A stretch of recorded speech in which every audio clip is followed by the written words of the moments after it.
obviously I'm on crutches, so I'm not going to stand up. Oh!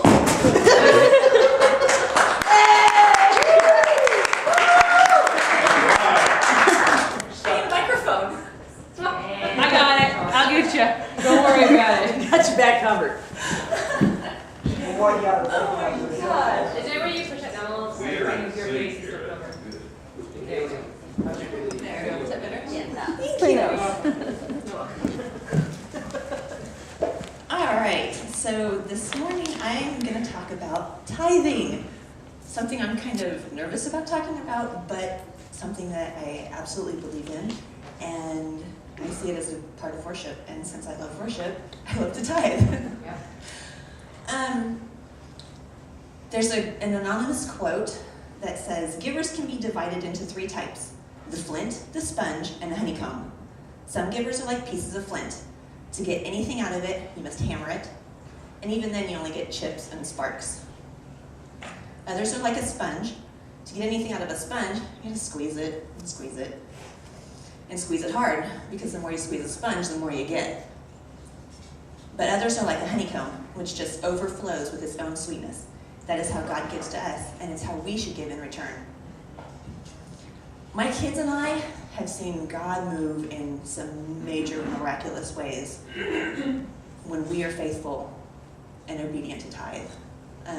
A recent example that not a lot of you know about is I lost my job over the summer, and don't have one yet, but God has provided for everything, and I literally mean everything, from our rent to our food to you name it, He's covered it because He's that faithful.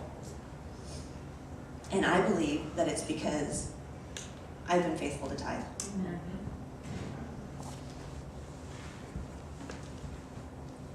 Billy Graham says that God has given us 2 hands, one to receive with, the other to give with. We're not cisterns made for hoarding, we're channels made for giving. When we tithe, we're giving. We're giving our money not to the church, even though it helps to run the church, and it helps to pay the bills, and it helps to pay our pastor.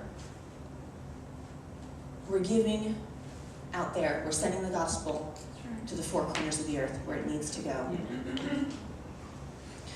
So what is the tithe? The Layman's Bible Dictionary defines it as 1/10 of a person's income presented as an offering to God.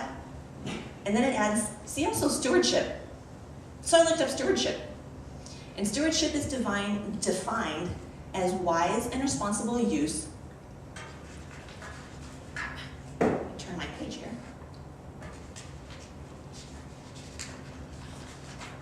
Of one's God-given resources.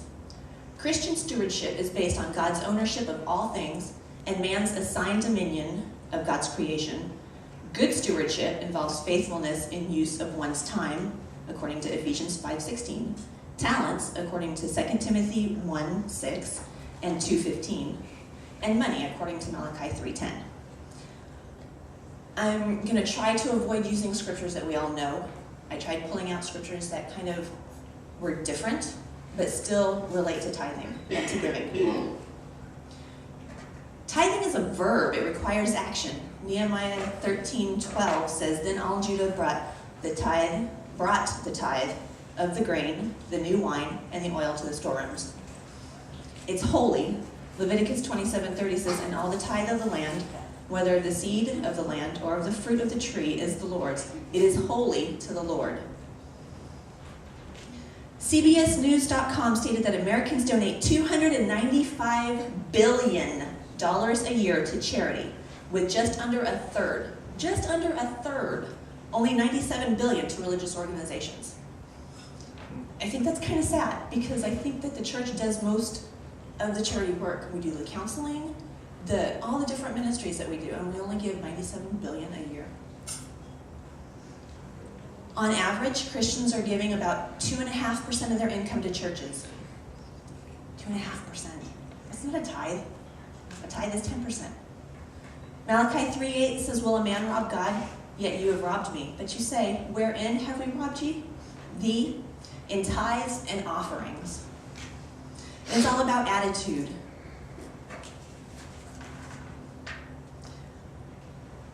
Mark 12, 41 through 44 says, and he sat down opposite the treasury and saw how the crowd was casting money into the treasury. Many rich people were throwing in large sums.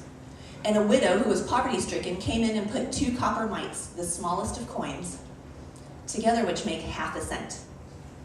And he called his disciples to him and said, truly and surely I tell you, this widow, she who is poverty-stricken, has put in more than all those contributing to the treasury, for they all threw in out of their abundance. But she, out of her deep poverty, has put in everything that she had, even all she had on which to live. Our attitude is most important. God values offerings differently than men do. In this passage that I just read, the rich threw their money in. They gave it carelessly or without thought. When the widow, she put in everything that she had. She gave from her heart. It was an act of love, an act of worship and faith. 2 Corinthians 9:7 says, you must each make up your own mind as to how much you should give.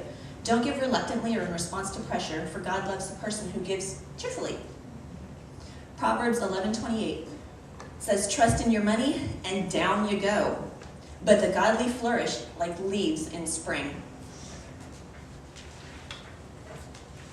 So take action. Galatians 6:7 says, don't be misled. Remember, you can't ignore God and get away with it. You will always reap what you sow. And I know we hear that all the time, you reap what you sow. But it's true. I've seen it in my own life. Give with the right attitude. Love, obedience, and worship to God. Acts 20:35 says it's more blessed to give than to receive. So today, I've told you about what tithing is, the statistics on tithing in America today, and how our attitude should be when it comes to giving back to God what is already His. Again, God has given us 2 hands, one to receive with, the other to give with. We're not cisterns for hoarding. We're channels made for giving. There are so many verses in the Bible about tithing and giving, and when I first started this, I was so overwhelmed. And it goes from the Old Testament, when Abel brought the firstborn of his flock to the Lord, to the New Testament, when Jesus talks about tithing and what our attitude should be towards it. So my challenge for you today is, if you're not already tithing, take a step in faith and do it. 10%. That's a dime out of every dollar that you make. Trust Him with it and see what happens, because He is faithful to give it back and more. Amen.